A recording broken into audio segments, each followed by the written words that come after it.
В нашем новом видео вы посетите сердце Мексики, где среди густых джунглей и бескрайних равнин скрываются величественные пирамиды, которые веками хранили свои тайны. Эти каменные гиганты, словно стражи древних знаний, возвышаются над землей, их силуэты контрастируют с ярким небом, а тени от них простираются на километры. Каждый камень, каждая трещина в их стенах шепчет о давно ушедших цивилизациях, о ритуалах, которые когда-то наполняли воздух звуками барабанов и голосами жрецов. Но что на самом деле скрыто под их массивными основаниями? Какие загадки и сокровища ждут тех, кто осмелится заглянуть в их недра? Эль-Тахин. Представьте джунгли Мексики, густые и таинственные. В их глубинах спрятан Эль-Тахин, древний город, который словно застыл во времени. Археологи нашли его случайно, будто он ждал, когда его история будет рассказана.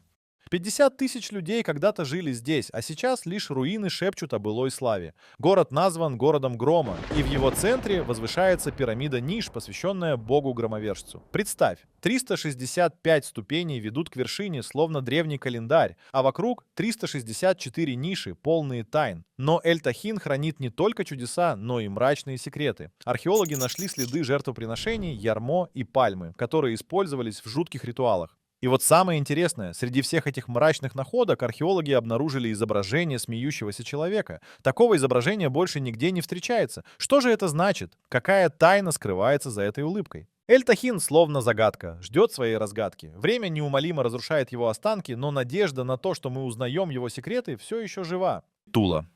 Из джунглей мы возвращаемся в сердце современной Центральной Мексики в штате Идальго. Скрываются остатки древнейшей цивилизации, о которой шепчут легенды. Археологи, исследующие эти земли, находят их в удивительном состоянии, словно время обошло их стороной. Тула — это не просто археологическая зона, это сокровищница пернатого змея Кецалькоатля, древний город тольтеков, где ступенчатые пирамиды, храмы и скульптуры воинов хранят в себе неразгаданные тайны. Говорят, что этот город был домом тольтеков, людей-тростника, которые поклонялись могущественному Кецалькоатлю, пернатому змею. Легенды гласят, что сам бог основал Тулу, а люди приносили ему дары, надеясь на его благосклонность. В XI веке Тула достигла своего расцвета, но к XIII веку город был разрушен и словно растворился в земле. Что же случилось? Может быть, боги отвернулись от тольтеков, как гласит предание, и они покинули свой дом? Или, может быть, что-то более тайное? В 20 веке археологи вновь открыли Тулу, и перед ними предстал целый город с улицами, храмами, гробницами, словно застывший во времени. Огромные пирамиды, украшенные изображениями ягуаров, орлов и змей, поражают своим великолепием. Но Тула хранит множество тайн. Скульптуры воинов Кецалькоатля, закопанные в землю веками, словно молчаливо охраняют свои секреты. Что же на самом деле произошло в этом загадочном городе? Может быть, однажды мы узнаем? Цинцунцан. Загадочный город, расположенный в мексиканском штате Мичоакан на восточном берегу озера Пацкуара. С высоты около 2000 метров над уровнем моря он притаился всего в 15 километрах к северу от Пацкуара и в 60 километрах к западу от столицы штата Морелии. Этот город, основанный народом Пурипеча в XIII веке, стал столицей государства, известного как Тараско, и его название в переводе с языка Пурипеча означает «место, где живут калибри». Но что скрывает этот таинственный уголок? Площадь древнего Цинцунцана составляла около 7 квадратных километров, и на его склонах были найдены остатки многоступенчатых пирамид, которые пурипечи использовали для ритуалов. Эти пирамиды, известные как якаты, имели различные формы, от прямоугольных до Т-образных, что придавало им особую загадочность. В те времена население города колебалось от 25 до 35 тысяч человек, а вокруг озера Пацкуаро находилось 91 древнее поселение, среди которых Цинцунцан был самым крупным. Однако в 1522, когда испанцы впервые ступили на эту землю, Цинцунцан уже не был в безопасности. В 1529 под предводительством Нуньо де Гусмана они сожгли заживо правителя Тангахуана II и разрушили город, используя его камни для строительства католических соборов и административных зданий. Но даже после этого разрушения тени древних ритуалов и погребальных практик Пурипеча все еще витали в воздухе, а частично сохранившиеся пирамиды хранили в себе неразгаданные тайны. Цинцунцан оставался столицей Пурипеча до тех пор, пока резиденция епископа не была перенесена в Пацкуаро в 1540-м. Но что же произошло с этим городом после его разрушения? Какие тайны скрывают его обломки? Вопросы остаются, и Цинцунцан продолжает манить исследователей, оставляя за собой шлейф интриг и мрачных легенд. Теотиуакан. Представьте огромный город, спрятанный в тени величественных пирамид, всего в 50 километрах от современной Мексики. Это Теотиуакан, место полное загадок и древних секретов. Мы все знаем ацтеков, но мало кто задумывается, что эти грандиозные сооружения были построены задолго до их появления. Ацтеки лишь дали городу имя, место рождения богов. Но кто же были его настоящие создатели? Пятый век до нашей эры. Первые поселенцы появляются в этом месте, и со временем город превращается в настоящий мегаполис. Но что же произошло потом? Почему этот огромный процветающий город был внезапно покинут в VII веке? Никаких следов войны или восстания не найдено. Пирамиды Солнца и Луны, словно гиганты, молчаливо хранят свои тайны. Ориентированная на закат пирамида Солнца как будто провожает уходящее Солнце, погружая город в тьму, а пирамида Луны шепчет ветер, но ее секреты все еще не раскрыты. Даже культ пернатого змея Кецалькаатля, царивший в Теотиуакане, оставляет больше вопросов, чем ответов. Что же на самом деле скрывается за этим именем? Какая была его роль в жизни города? Теотиуакан — это как огромная головоломка, которую мы только начинаем собирать. Он манит нас своими тайнами, заставляя задавать вопросы и искать ответы. Шочикалько. На месте древнего доколумбового поселения, окутанного тайнами, был основан город Шочикалько примерно в 200 году до нашей эры. На склонах холма к 8 веку возник храм пернатого змея, а также величественные дворцы и пирамиды, которые до сих пор хранят в себе мрак забытых ритуалов. Шочикалько, что на языке науатль означает «место дома цветов», стал городом-государством в VII-IX веках на западе штата Морелос в Мексике. Он возник на месте более ранних поселений, существовавших со II века до нашей эры и до V века нашей эры, и был построен на искусственных террасах, возвышающихся над долиной реки Тембембе. Расцвет Шочикалько, начавшийся в середине VII века, совпал с падением Теотиуакана, когда этот город вместе с Чолулой стал центром Центральной Мексики. Возможно, часть элиты Шочикалько состояла из теотиуаканцев, переселившихся сюда в те мрачные времена. На пике своего развития население города превышало 50 тысяч человек, но что произошло с его жителями, когда он был сожжен и оставлен? Вход в Акрополь, охраняемый стенами с бастионом, вел по пандусу, выложенному 255 рельефными плитами, на которых изображены мифологические звери и птицы. Акрополь был застроен храмами, дворцами знати и административными зданиями, украшенными рельефами и росписями, которые создавали особый стиль, вобравший в себя элементы изобразительного искусства Теотиуакана, Монте-Альбано и Майя.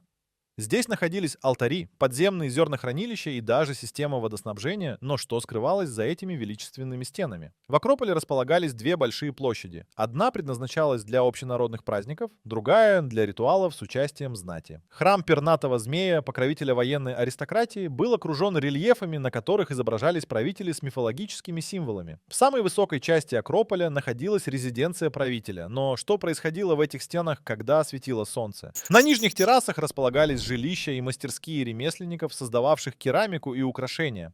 В одной из пещер, вырытых на склонах холмов, находилась обсерватория и храм, где в течение 105 дней лучи солнца проникают через отверстия и проецируются на пол, создавая необычные оптические эффекты.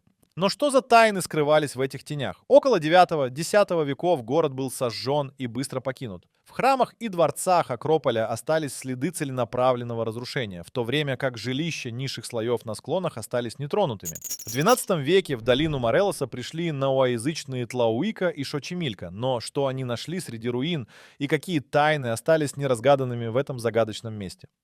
Чолула, пирамида Тлачуальтепетль, величественная и загадочная, является самой крупной по объему в Мексике. С ее внушительными размерами 440 метров в длину и 77 метров в высоту она возвышается над окрестностями, словно хранитель древних тайн. Посвященная пернатому змею, культ которого зародился в Теотиуакане еще до нашей эры, эта пирамида скрывает в себе множество неразгаданных загадок. В 20 веке археологи, словно искатели сокровищ, смогли разбудить это погребенное сооружение, обнаружив его тайные туннели, которые теперь привлекают любопытных туристов. Но что еще скрывает эта великая пирамида Чолулы или Тлачуальтепетль, что в переводе с науатля означает «рукотворная гора»? Этот огромный комплекс древних сооружений, ныне большей частью погруженный в землю, таит в себе множество секретов. Согласно некоторым источникам, это действительно самая большая по объему известная пирамида, занесенная в Книгу рекордов Гиннесса. Высота ее ступенчатой конструкции достигает 66 метров, 55 метров над современным уровнем почвы, а размеры основания составляют 450 на 450 метров. Хотя она значительно ниже пирамиды Хеопса в Гизе, ее объем, по некоторым оценкам, превышает 4,5 миллиона кубических метров, что вызывает трепет и удивление. Строительство этого комплекса началось в III веке до нашей эры и продолжалось до VIII века нашей эры, когда пирамида была посвящена Кецалькаатлю. Архитектурный стиль, скрытый под слоем земли, напоминает стиль пирамид Теотиуакана, но также имеет связь с архитектурой городов побережья Мексиканского залива, особенно Эль-Тахина. В период своего расцвета Чолула была вторым по величине городом Мезоамерики, и по некоторым оценкам в ней могло проживать до 100 тысяч человек. Однако, в отличие от Теотиуакана, Чолула не была полностью покинута. В VIII веке, когда численность населения резко сократилась, уход за пирамидой прекратился, хотя она продолжала сохранять свое религиозное значение. Но что произошло с ее жителями? Какие тайны и ритуалы остались в тени ее величественных стен? Пирамида Тлачуальтепетель продолжает манить исследователей, оставляя за собой шлейф интриг и загадок, которые ждут своего раскрытия. Монте-Альбан. Монте-Альбан — это таинственное и величественное поселение, скрытое в горах современного штата Оахака, где время, кажется, остановилось. Основанное в IV веке до нашей эры, это место хранит в себе множество неразгаданных тайн. На вершине холма среди облаков возвышаются ступенчатые пирамиды, а руины древних дворцов и лестниц, словно призраки прошлого, шепчут о былых временах.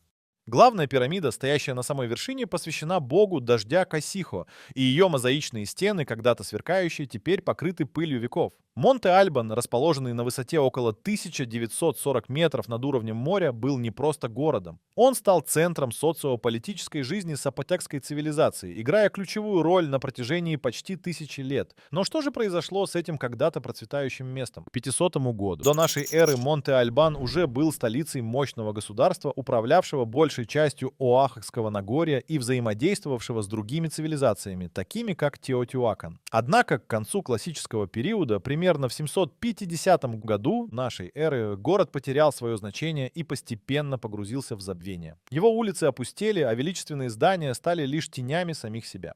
Несмотря на небольшое повторное заселение в колониальный период, когда старые строения и могилы вновь привлекли внимание, загадки Монте-Альбана остаются неразгаданными. Археологические раскопки, проведенные Альфонсо Касо в 1960-х, подтвердили связь этого места с мixтеками, но что на самом деле произошло с его жителями? Почему они покинули свои дома, оставив за собой лишь руины и мозаики, которые теперь молчат о своих тайнах? Этимология названия Монте-Альбан окутана мраком. Некоторые предполагают, что оно происходит от сапотекского слова «данибаан» — «святой холм», другие связывают его с именем испанского солдата или с албанскими холмами в Италии. Но истинное название, данное этому месту его первыми обитателями, утеряно в веках.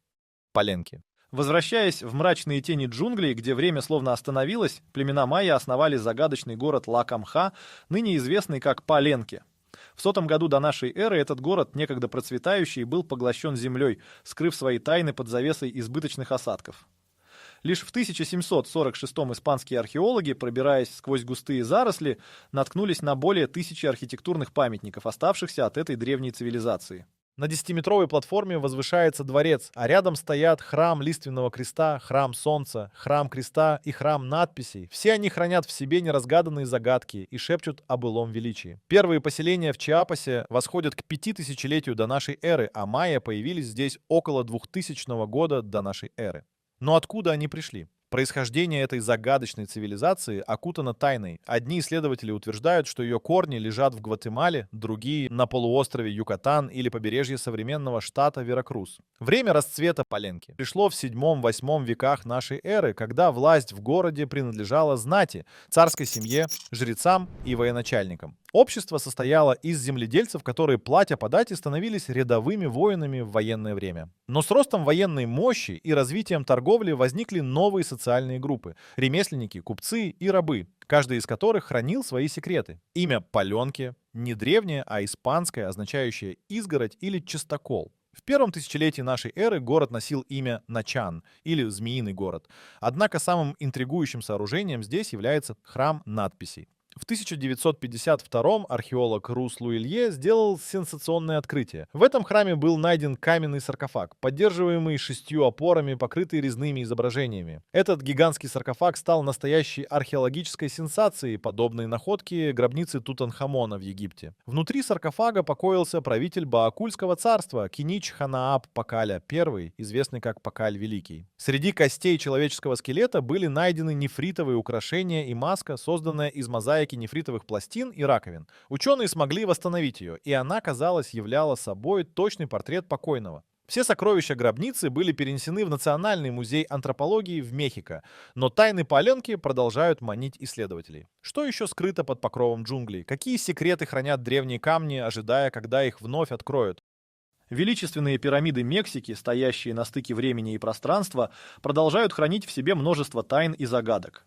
Эти грандиозные сооружения, созданные руками древних цивилизаций, не только служили местом поклонения, но и отражали сложные социальные структуры, культурные достижения и духовные верования своих создателей. Сегодня, когда мы исследуем их руины, мы не просто изучаем камни и архитектуру, мы погружаемся в мир, где каждый камень дышит историей, а каждая трещина на стенах шепчет о былых временах. Но несмотря на все наши усилия, многие вопросы остаются без ответов. Что на самом деле произошло с этими цивилизациями? Почему они оставили свои величественные города? Какие тайны скрыты в недрах этих древних сооружений? Пока мы продолжаем искать ответы, пирамиды Мексики остаются символом вечного стремления человечества к познанию, напоминая нам о том, что история — это не просто прошлое, а живое, дышащее наследие, которое продолжает влиять на наше настоящее и будущее. Спасибо, что были с нами. До новых встреч!